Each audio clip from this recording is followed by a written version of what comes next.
आज हम एक बहुत इंटरेस्टिंग और कंट्रोवर्शियल टॉपिक पर बात करने वाले हैं।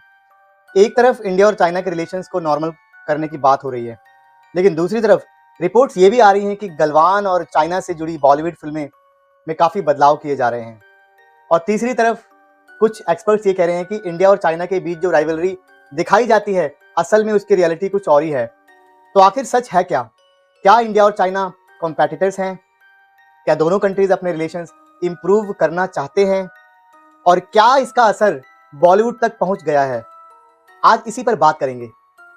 सबसे पहले बॉलीवुड वाली कंट्रोवर्सी को समझते हैं। चाइना के मीडिया में पिछले कुछ महीनों से एक खबर बहुत डिस्कस की जा रही है। वहाँ के जो न्यूज़पेपर्स हैं और वहाँ के जो एनालिस्ट हैं, उनका कहना है कि इंडिया और चाइना के बीच रिलेशंस इंप्रूव करने की कोशिश के चलते बॉलीवुड की कुछ फिल्मों में चेंजेस किए जा रहे हैं। और खास तौर पर वो फिल्में जो गलवान क्लैश और इंडिया चाइना टेंशंस पर बेस्ड हैं। चाइनीज मीडिया की अगर हम माने तो वो उनका ये मानना है कि एंटी चाइना नैरेटिव को थोड़ा सॉफ्टन किया जा रहा है ताकि दोनों देशों के रिलेशंस और खराब ना हों।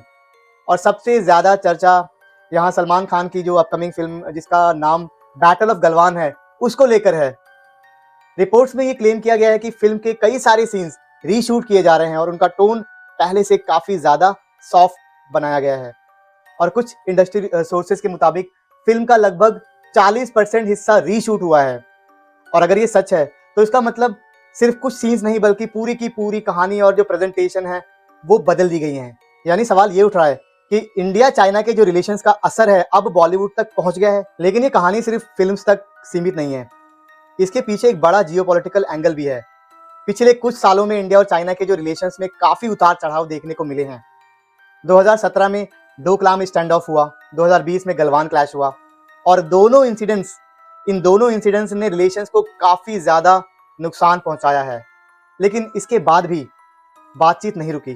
फॉरेन मिनिस्टर्स मिले, मिलिट्री कमांडर्स भी एक दूसरे से मिल रहे हैं और कई राउंड्स की नेगोशिएशंस भी इनके बीच में हुई और धीरे धीरे जो डिसएंगेजमेंट अग्रीमेंट पर काम भी हुआ।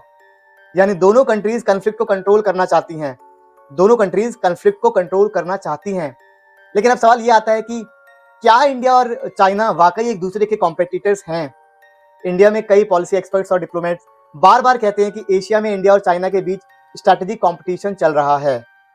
लेकिन कुछ एनालिस्ट इससे एग्री नहीं करते। उनका कहना है कि इंडिया और चाइना का जो रिलेशनशिप कंपटीशन से ज्यादा को एग्जिस्टेंस का है। यानी एक तरफ तो बॉर्डर डिस्प्यूट्स हैं, मिलिट्री टेंशनें हैं, लेकिन दूसरी तरफ ट्रेड भी चल रहा है, बिजनेसेस हो रहे हैं और बिजनेसेस में काफी ज्यादा उतार चढ़ाव आने के बावजूद ये आगे बढ़ते जा रहे हैं। और ना सिर्फ बिजनेस बल्कि टेक्नोलॉजी और सप्लाई चेन्स भी इनके अंदर आते हैं। तो बेसिकली दोनों देश एक दूसरे से पूरी तरह अलग नहीं हो सकते। आज भी इंडिया और चाइना के जो बीच ट्रेड रिकॉर्ड है वो रिकॉर्ड लेवल्स पर है। पॉलिटिकल टेंशंस के बावजूद हर साल बिलियंस ऑफ डॉलर्स का ट्रेड होता है इंडिया और चाइना के बीच में।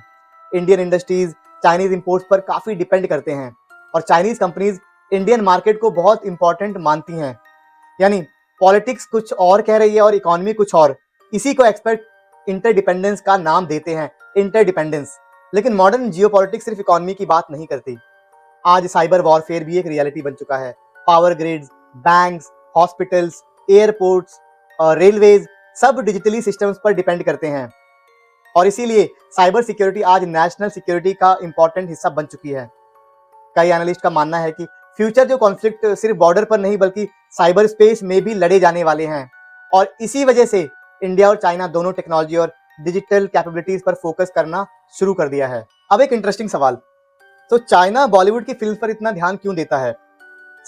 चाइनीज मीडिया का लॉजिक बिल्कुल सिंपल है। उनका मानना है कि इंडिया और चाइना के बीच डिसएग्रीमेंट्स हो सकते हैं, बॉर्डर डिस्प्यूट भी चलते ही रहेंगे, लेकिन दोनों परमानेंट एनिमीज नहीं बन सकते। और अगर फिल्म्स बार बार पब्लिक को दिखाएंगी कि दूसरा देश दुश्मन है, तो आगे चलकर लोगों के दिमाग में वही इमेज बन जाएगी चाइना की और फिर फ्यूचर में अगर रिलेशन इंप्रूव भी हो तो वो बहुत ही डिफिकल्ट हो जाएगा दोनों पब्लिक को समझाना। इसी वजह से चाइनीज मीडिया अक्सर इंडियन फिल्म्स पर आर्टिकल और एडिटोरियल्स लिखता रहता है। लेकिन दूसरी तरफ क्रिटिक्स का कहना है कि हिस्ट्री को हिस्ट्री की तरह दिखाना चाहिए।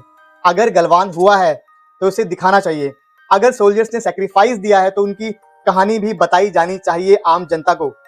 क्रिएटिव फ्रीडम और डिप्लोमेसी के बीच बैलेंस कैसे बनाया जाए, ये आज की सबसे बड़ी डिबेट है। अब बात करते हैं फ्यूचर की। क्या इंडिया और चाइना के रिलेशन नॉर्मल हो सकते हैं?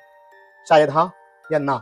लेकिन ये प्रोसेस आसान नहीं होगा। बॉर्डर डिस्प्यूट्स अभी भी मौजूद हैं, ट्रस्ट डेफिसिट दोनों कंट्रीज के बीच आज भी प्रेजेंट है, लेकिन साथ ही इकोनॉमिक टाइज भी बन रहे हैं, ट्रेड भी है, डिप्लोमेटिक टॉक्स भी चलती रहती हैं और कॉरपोरेशन के एरियाज भी ओपन होते जा रहे हैं।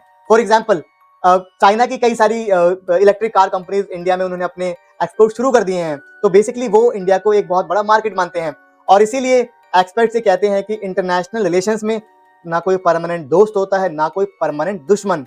परमानेंट होते हैं तो सिर्फ नेशनल इंटरेस्ट। और शायद इसी वजह से आज हम एक बहुत ही अजीब सिचुएशन देख रहे हैं। एक तरफ तो गलवान पर फिल्म बन रही हैं और दूसरी तरफ उन्हीं फिल्मों में बदलाव की बातें भी हो रही हैं। एक तरफ बॉर्डर टेंशंस हैं और दूसरी तरफ ट्रेड के रिकॉर्ड बनते जा रहे हैं। एक तरफ कंपटीशन की बात होती है, दूसरी तरफ बात होती है कॉपरेशन की। तो बेसिकली यही इंडिया चाइना रिलेशनशिप की सबसे बड़ी रियलिटी है, कॉम्प्लेक्स, कंफ्यूजिंग और बहुत ही ज्यादा इंपॉर्टेंट। अब देखना ये होगा कि जब बैटल ऑफ गलवान रिलीज होगी तब पब्लिक का रिएक्शन क्या होता है। और उससे भी बड़ा सवाल, क्या इंडिया और चाइना आने वाले सालों में कंपटीशन से ज्यादा कॉपरेशन की तरफ बढ़ेंगे या नहीं, या फिर टेंशन दोबारा बढ़ेंगी? आपका क्या मानना है कमेंट्स में जरूर बताएं। और अगर आपको जियोपॉलिटिक्स, हिस्ट्री और इंटरनेशनल रिलेशंस पर ऐसे वीडियोस पसंद आते हैं तो चैनल को सब्सक्राइब करना ना भूलें।